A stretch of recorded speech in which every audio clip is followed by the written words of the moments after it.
This is Fallen Angel and Ayato Kirishima reader by that person. Please go follow them. Anyways, without further ado, let's get into this. Chapter 3. Come on, Mom and Dad. Let's go home quickly so I can read all the books I got. Ryan pulled her parents' arms, her lips etched with an excited smile, her eye-colored eyes shining with happiness as she giggled and pulled her parents along. Her parents chuckled and walked a bit faster. Alrighty, Princess, Denji chuckled. Glancing at his wife, he asked, "Why don't we take the shortcut, honey? We'll be home faster." Just as they stopped by a dark alley they could have walked all the way around, but seeing their excited and impatient daughter made Mia agree. It was only a 5-minute walk, and if they walked the whole way, they would arrive at home 20 minutes later.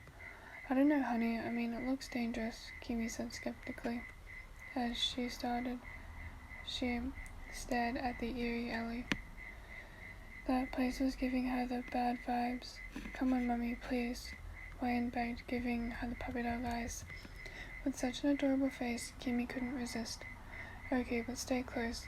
Wayne skipped ahead of her parents, her bag of new books at hand, while she pictured herself cozy by the window still reading. She didn't notice the red glowing eyes in the dark, not before it was too late.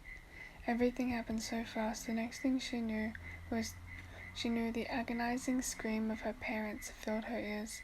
One of them grabbed her, his eyes wild. Such a pretty face, he kept muttering, drool sliding down the corner of his thin, dry lips as he grabbed her. Wayne was frozen in place. She heard nothing but the sound of her heart beating. She flickered her gaze over to her parents, and her heart shattered into a million pieces. "Mum, Dad," she screamed, struggling against the girl's grip, as she watched her parents scream in pain as the two other girls ripped their limbs. Blood was flying everywhere. "Just eat her, Eric." "Always playing with food," one of the other girls scowled, ripping Denji's arm off. The sickening sound of chewing filled Boyan's ears along with the screams of her parents. "Stop it. No, leave them alone, Mommy, Daddy," she screamed as loud as she could. Tears were flowing like rain from her wide, eye-colored eyes. Now, pretty girl,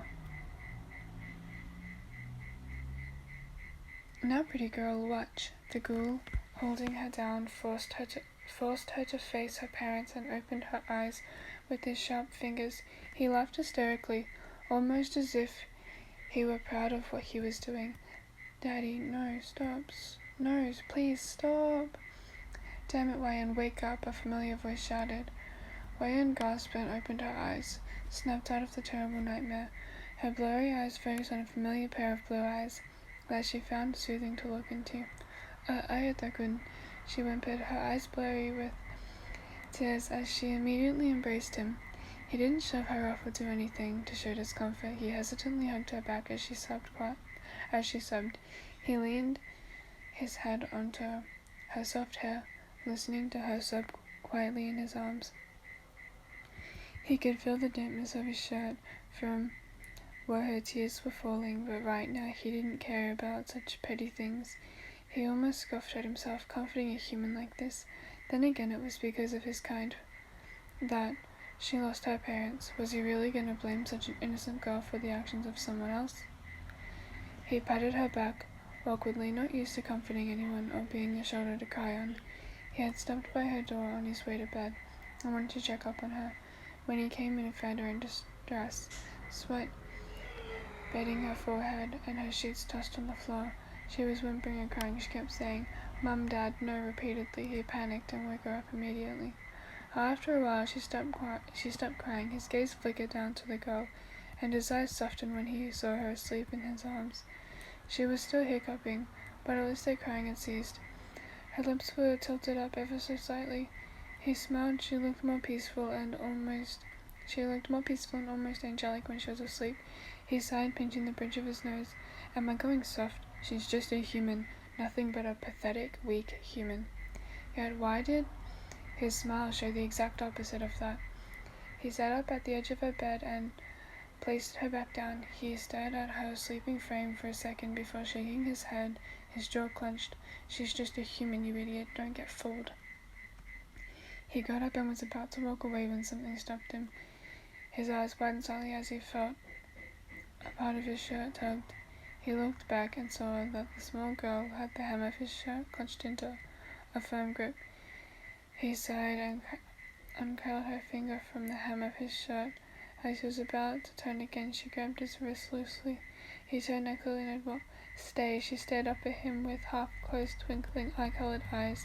Her messy colored hair, covering parts of her left eye. He didn't reply, just stared at her with his head tilted.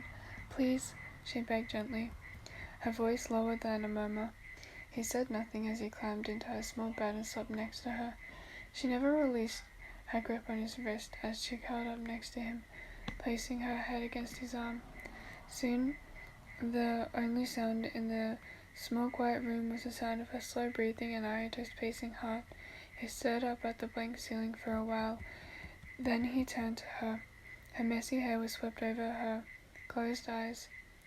Her thick curled feather-like eyelashes still wet with tears, and yet a small smile playing at her lips. Her lips were pursed. You're a human, nothing but a pathetic human, he whispered, almost as if he were trying to convince himself.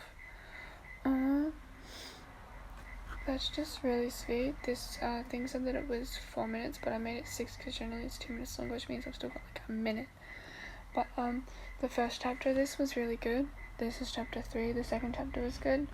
I kind of fell apart reading in the first chapter, if you ever listened to that. And the first chapter was really fucking hard. And I don't know why, but yeah. But in the second one, if the dude was Yoshimura, the Mr. Manager, can someone please tell me if it was? Because I swear it was, but I don't know because I haven't watched it in ages.